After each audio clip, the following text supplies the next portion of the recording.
Masechet Baba Batra Daf Nun Aleph, on va commencer Batra Hashem Daf Nun Amud Bet. Nun Amud Bet en bas, l'avant-dernière ligne, Goufa Amarav. Goufa Al-Gemara reprend les paroles de Rav qui avait dit à Amarav, En Marzikin Venirset Eshetish. On ne fait pas chazaka sur les biens d'une femme mariée. Une femme mariée, même si elle s'est tuée, elle n'a pas protesté, c'est pas la preuve que la chazaka est une preuve sur une vente. Elle a pu ne pas protester en faisant confiance à son mari qu'il le fasse à sa place, sur ses biens à elle. Elle a dû se dire son mari doit protester déjà pour elle, et donc si elle n'a pas protesté, c'est pas la preuve que celui qui est marzik sur ses biens, il est un acheteur. Mais Daïne Gola Amrou Marzikin, les juges de l'exil, Shmuel et Karna, pensent qu'on fait chazaka même sur les biens d'une femme mariée. Si elle n'a pas protesté, le marzik peut dire je l'ai acheté. Amarav alakha ke Daïne Gola. Rav a dit l'alakha est comme les Daïne Gola, qui ont dit donc qu'on peut lui faire chazaka. Amrou les Rav Kana et Ravasi les Rav. Ils ont demandé Rav Kana et Ravasi à Rav. Adar be mar mishmate. Est-ce que Rav a changé d'avis? Parce que Rav avait dit, il n'y a pas de chazaka sur les biens d'une femme mariée. Maintenant, il revient dire, la lacha est comme les Daïne Gola qui disent qu'il y a eu une chazaka. Amarlo, il leur a répondu, Mistabra Amre Ked Rav Yosef. Non, je voulais juste dire un chidouche, le chidouche qui est connu au nom de Rav Yosef, qui sera connu au nom de Rav Yosef, quelques générations après Rav, qui était de distinguer entre une chazaka du vivant du mari, celle-là elle n'est pas bonne, c'est ce que Rav a dit, on ne fait pas chazaka sur les biens d'une femme mariée. Ce que Rav a dit, que la lachal est comme le Daïne Gola qu'on fait 8 chazaka, il s'agit d'un cas spécial. Ce cas-là sera interprété par Rav Yosef et donc dorénavant on l'appelle sur son nom malgré que Rav n'a pas connu Rav Yosef. Le cas serait de dire, un homme qui a fait chazaka du vivant du mari quelques années puis ensuite après sa mort il a fait 3 ans devant sa femme et que maintenant il vient dire je l'ai acheté du mari qu'il a acheté de la femme, on va le croire migo, qu'il aurait pu dire je l'ai acheté directement de la femme. Et puisque maintenant la femme elle est veuve 3 ans devant ce marzik et qu'elle a rien dit, alors cet argument-là aurait été valable de dire je te l'ai acheté. Et puisqu'il aurait pu dire je te l'ai acheté, il peut dire aussi je l'ai acheté ton mari qui te l'a acheté. On a vu encore une femme ne fait pas chazaka sur les biens de son mari. Demande à Gemara Pshita, c'est évident. C'est évident qu'une femme qui mange, qui profite 3 ans de la récolte de son mari, ne peut pas dire je l'ai acheté, la preuve c'est que je suis là pendant 3 ans, il se tait. La Gemara dit mais c'est évident qu'il va déhit la maisonnée, puisque le mari lui doit ses maisonnotes, sa nourriture, maisonnot de là, ça fait partie des maisonnotes de la femme. C'est la panassa de la femme que le mari lui doit, qu'il lui a donc permis de profiter de sa récolte pendant 3 ans. Donc si maintenant elle en profite 3 ans, c'est pas la preuve du tout qu'elle a acheté. Répond la Gemara, il s'agit d'un cas où le mari lui a réservé un autre terrain pour ses maisonnotes, et quand maintenant elle continue à manger ou elle prend de ce terrain-là qui ne lui a pas été réservé pour ses maisonnotes, alors qu'il y en a un autre qui a lui été réservé, alors tu aurais pu croire c'est une chazaka. On vient te dire non, c'est pas une chazaka parce que le mari lui a laissé prendre tranquillement plus que ce qu'elle a besoin, il n'en fait pas une histoire. La Gemara demande, Harayayesh, tu me dis il n'y a pas de chazaka. Si elle a profité 3 ans, c'est pas la preuve qu'elle a acheté. Mais si elle a une preuve qu'elle a acheté, elle vient avec un shtar, mon mari m'a vendu ce champ, la vente serait valable. Demande à Gemara, pourquoi? C'est pas évident. Lema le glouye zuzeude bae. Elle devrait dire que la raison pour laquelle le mari peut dire, la raison pour laquelle je lui ai vendu le champ, c'est soi-disant vendu. En fait, c'était parce que je voulais récupérer, sauver mon argent qu'elle m'a volé, qu'elle m'a caché. Je voulais dévoiler les pièces, dévoiler l'argent. Et le mari ne peut pas dire ça, dès qu'elle vient avec une preuve, avec un shtar qu'il lui a vendu, c'est vendu. Et il m'a dit pourquoi? Il devrait dire, je ne l'ai pas vendu sérieusement, c'était que pour récupérer mon argent. Shmat mina, tu vois de là, Amocher sadeli ishtokanta, il a vendu un champ à sa femme, elle l'a acquis, velo amrinan legluye zuzeu debei. On ne dit pas que il a fait ça comme s'il lui vendait rien que pour récupérer son argent. C'est pas évident, c'est une marloquette qu'on verra plus tard. Donc de notre Mishnah, on aurait une preuve, comme celui qui pense que la vente elle est valable. Elle est valable. Lo. La Gemara repousse la preuve et elle dit non. Ema reaya yesh bishtar matana. La déduction de notre Mishnah qui dit Chazaka il n'y a pas, mais une preuve, elle peut lui amener que le champ est à elle. Il ne s'agit pas d'une preuve que le mari lui a vendu, mais que le mari lui a donné cadeau. S'il lui a donné cadeau, il ne pourra pas dire j'ai fait ça pour récupérer mon argent qu'elle a caché. Parce qu'il n'a pas touché d'argent quand il lui a donné cadeau. Donc ce sera une preuve que c'est à elle. Amar Rav Nachman et Ravuna. Rav Nachman a dit à Ravuna, Lav Amar Gaban Beurta Bitchuma. Toi, Rav Nachman, Lav Amar, tu n'étais pas avec nous hier soir au Beth Midrash. Donc, Lo Hava Mar Gaban, le Rav n'était pas avec nous, Beurta hier soir, Bitchuma. Trouma, c'est proche de la ville, là où il y avait le Beth Midrash. Damrin an milema alieta. On a dit des beaux chidushim. Amal emaim milema alieta amritu. Qu'est-ce que vous avez dit comme chidush? Amocher sadeh leishto kanta. On a dit que celui qui vend un champ à sa femme, la femme a acquis le champ.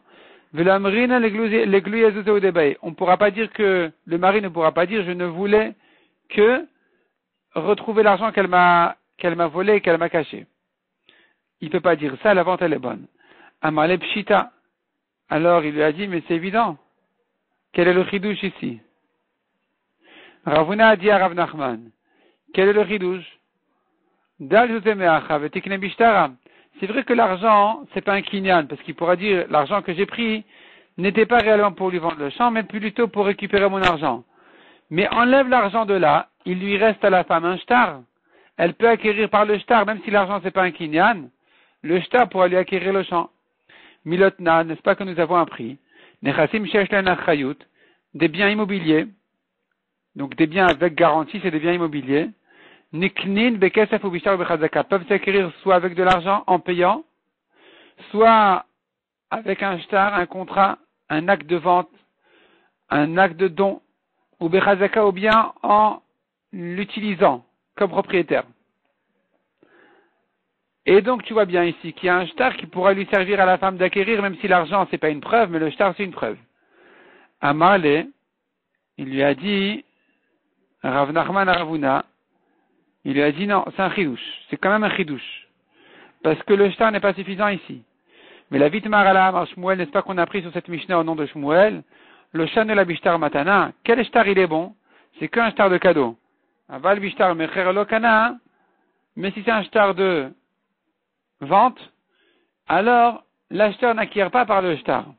Ah, tout ce que la Mishnah a dit qu'on acquiert un champ avec un shtar, c'est que si c'est un shtar de cadeau.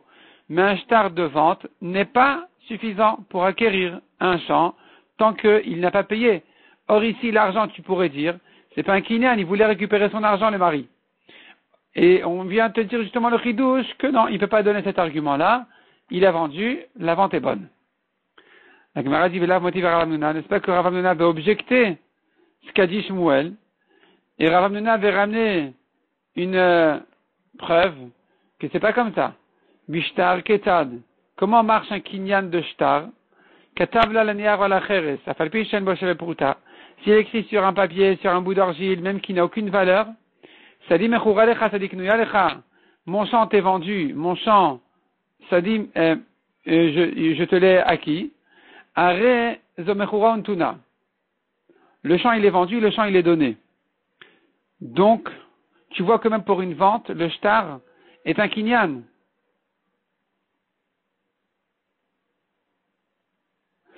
Donc tu vois que même pour une vente, le shtar est un kinyan.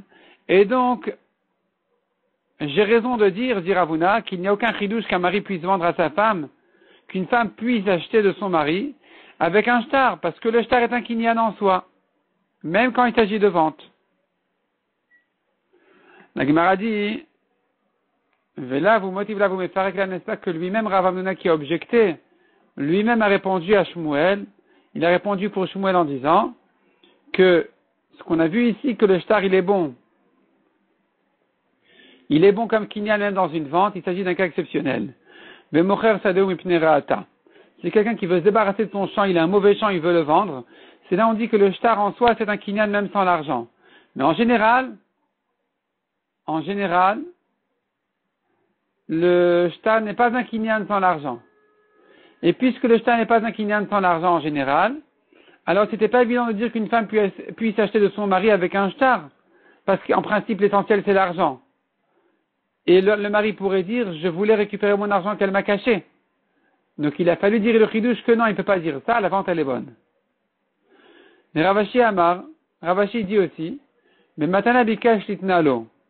Ravashi il explique autrement là, l'objection de Rav Hamnuna, de la Braïta qui disait qu'on peut acquérir un champ, même dans un cas de vente, avec un shtar, ou plutôt on pourrait acquérir un champ avec un shtar, même un shtar de vente. C'est pas un cas de vente. C'est que dans le shtar, il lui a écrit qu'il a vendu, mais en fait, il n'a pas vendu. Il s'agit d'un cas où il a donné cadeau. En fait, celui qui a donné le champ, il voulait le donner en cadeau. Pourquoi il lui a écrit, je te vends mon champ alors qu'il n'a pas reçu d'argent? Pour embellir sa force. C'est-à-dire, la différence entre un acheteur et celui qui a reçu en cadeau, c'est que l'acheteur, s'il y a un problème, il retourne chez le vendeur. Il lui dit, voilà, tu vas vendre un champ, voilà qu'il a été pris. Pour une raison ou une autre, il y a un créancier, il y a un propriétaire qui dit que tu lui as volé, donc tu dois me rendre l'argent. Et le vendeur, il doit lui rendre l'argent en principe. Si c'est un cadeau par contre, il pourra lui dire, je t'ai donné cadeau, ça marche pas, tant pis pour toi. On te l'a pris, ben tant pis, on te l'a pris. Et là, il y a quelqu'un qui veut donner un cadeau tellement bien, qui dit, je te le vends. Je te vends mon cadeau, sans argent. Je te vends, ça veut dire, s'il y a un problème, tu reviens me voir comme un acheteur. Mais c'est pas que tu me payes quoi que ce soit. Donc finalement, la Braïta qui te dit qu'un shtar est suffisant pour un cas de vente, il s'agit en fait d'un cadeau, simplement dans le shtar, il a écrit qu'il lui a vendu. C'est sur ce shtar-là qu'on a dit qu'il est bon. Mais sinon, dans un cas de vente réel, il n'y a pas de shtar, le shtar il est pas bon.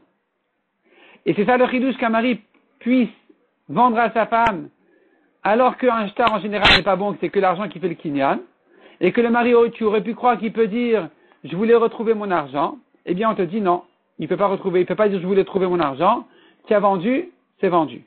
Il a vendu à sa femme, la femme acquiert. Métivé la Gemara objecte encore une objection. Lavamina evet veshichero. Il a emprunté de son esclave, et il a ensuite libéré. Minaïcha vegersha. Il a emprunté d'argent de sa femme, et il a divorcé. En lahen alav klum. Il ne leur doit plus rien. L'esclave ne peut pas réclamer son prêt, la femme ne peut pas réclamer son argent. Maïta, ma quelle est la raison? Lav mishum d'amrina, n'est-ce pas que c'est parce que on pourra dire au nom du mari, c'est-à-dire le mari pourra dire que j'ai fait semblant de lui emprunter d'argent, en fait je voulais récupérer mon argent. Les glouyezouzé ou débaï, j'avais de l'argent qui avait disparu, j'ai compris que c'est en rapport avec mon esclave ou avec ma femme, je lui ai emprunté de l'argent soi-disant, maintenant que je l'ai divorcé, je lui dois plus rien, ni à mon esclave, ni à ma femme. Donc tu vois que le mari peut prétendre, je voulais récupérer mon argent. Et donc chez nous aussi, quand il a vendu, il devrait dire, je voulais retrouver mon argent. Répond la Gemara non. Shani atam de la nichale, leche vuyen nafshe.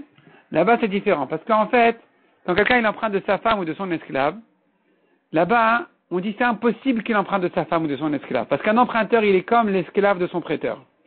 Le nichale leche vuyen nafshe, un homme ne veut pas se faire eved lovel et ishmalve, comme l'esclave emprunteur à son prêteur.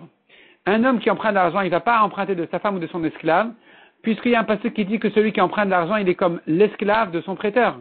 Il est soumis complètement à son prêteur. Et ça, il ne voudra jamais de la vie l'être par rapport à son esclave ou à sa femme.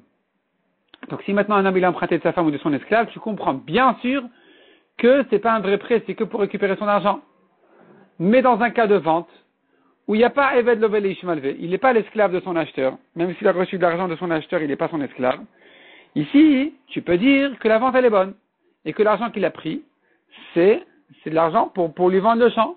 Il ne pourra pas dire ici, je voulais retrouver mon argent. S'il a fait quelque chose d'incompréhensible, comme emprunter de son esclave ou de sa femme, tu dois dire, il a dû vouloir apparemment retrouver son argent qu'elle lui a caché. Mais quand c'est pas le cas, c'est pas qu'il est Eved Love, c'est pas que c'est un esclave emprunteur, c'est que il a vendu. Dans ce cas-là, on peut dire, il a voulu lui vendre, mais qu'est-ce qu'il a? Il a vendu. Et donc, puisqu'il n'a pas de preuve que la vente était fausse, alors on va, lui, valider la vente. La vente, elle sera bonne.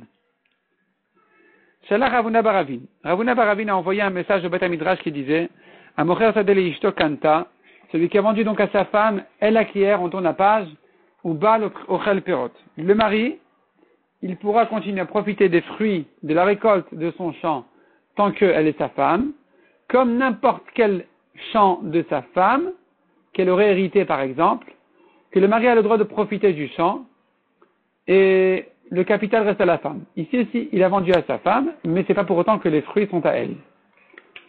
Béram, cependant, ça c'est ce que dit Ravuna Baravin. Le mari il continue à manger les fruits. Béram, Rabbi Abba, Rabbi Abba, ou Vechol Gdoléador Amrou. Mais nous avons contre lui Rabbi Abba, ou tous les Gdoléador, qui disent Bematana Bikashit Nola. C'est celui qui a vendu à sa femme, en fait, ça doit être un cadeau pour sa femme, et donc il ne mange pas les fruits. Il lui a donné complètement. Alors pourquoi il lui a écrit que c'est une vente? Que de l'apot et kocha uniquement pour embellir sa force. Comme on a dit, il a voulu donner cadeau à sa femme, et pour qu'elle puisse réclamer ce cadeau s'il y a un problème que quelqu'un le lui prend, il a dit, tu sais quoi, je vais te le faire comme une vente. Mais en fait, c'est un vrai cadeau entier, qui fait que la femme peut profiter même des fruits. Mais si Velagma objecte, on a vu la femme Inavet de Shichero, il a emprunté de son esclave, puis ensuite il l'a libéré. Minaïcha avec Girsha, de sa femme, et il a divorcé. Elle n'en a kloum. Ils ne peuvent pas lui réclamer la dette, ni l'esclave libéré, ni la femme divorcée. Maïta, Makel a raison. La Mishum de Amre, n'est-ce pas que c'est parce que le mari pourra dire, les glués au débat, je voulais faire semblant d'emprunter d'argent, parce que je voulais retrouver mon argent qu'il avait pris. Donc pourquoi tu dis ici que quand un mari, il dit qu'il a vendu à sa femme, tu dis que le cadeau il est bon. Tu dis la vente elle est bonne, ou soit c'est une vente, soit c'est un cadeau, soit il mange des fruits, soit non, mais en tout cas le terrain il est pour la femme. Pourquoi le terrain il est pour la femme? Il pourrait dire tout ça, c'est nul. C'était que pour retrouver mon argent. Répond la Gemara, en principe on ne dit pas cet argument-là, qu'il voulait retrouver son argent, sauf dans ce cas-là de prêt, qui est tellement bizarre, qu'on va l'expliquer comme ça. On ne pourra interpréter un mari, un maître qui a emprunté de son esclave ou de sa femme que de cette manière-là. Parce que sinon il ne se serait jamais complètement soumis à son prêteur, qui serait sa femme ou son esclave. Shane Atam dit la Gemara, c'est différent là-bas de Lish Veinish Evedlovelish Malve. Un homme ne veut pas se faire esclave emprunteur à son prêteur quand il s'agit de sa femme et de son esclave.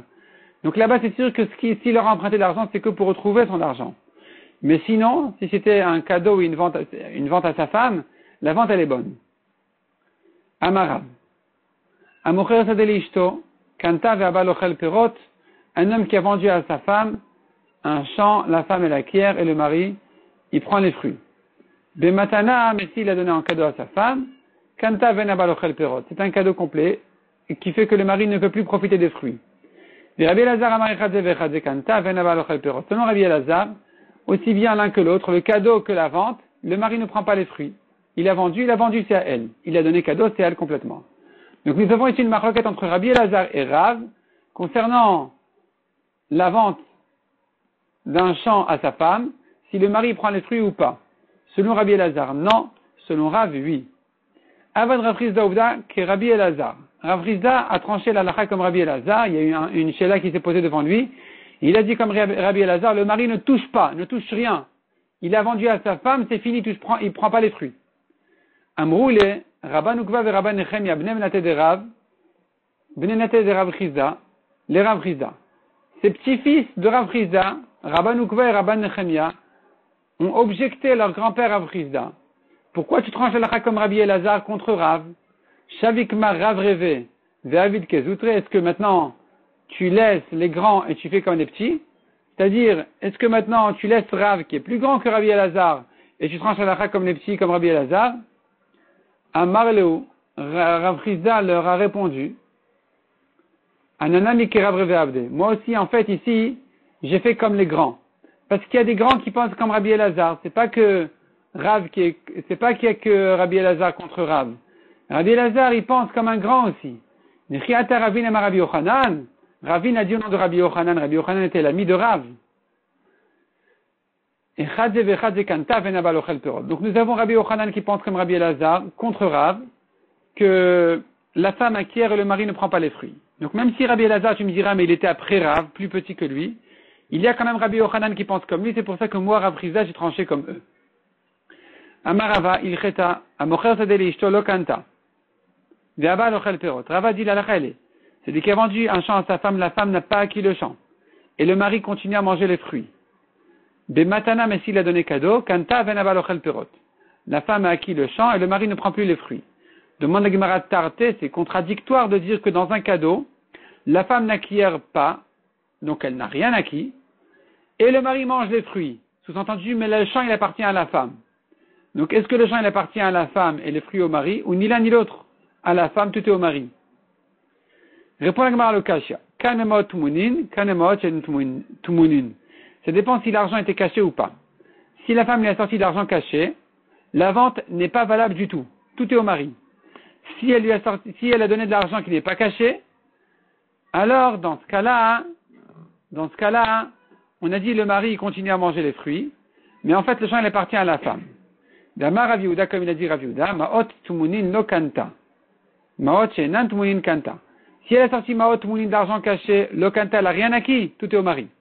Maot shenan tumunin, mais si elle a payé avec de l'argent qui n'est pas caché, kanta, elle a acquis le champ. Malgré tout, disait Rava, que malgré tout, les fruits sont quand même, dans ce cas-là, pour le mari.